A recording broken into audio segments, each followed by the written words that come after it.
बतख थी मोटी सी, झील किनारे रहती थी, झील किनारे जा रही थी। साथ ही एक पहाड़ी थी, झील का पानी गहरा था, एक जगह ठहरा था।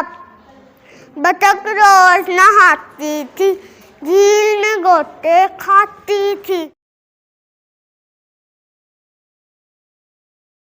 Assalamualaikum. My name is Arshia Fatma. I am 5 years old. I read in prep class. My school name is Fatma Model School.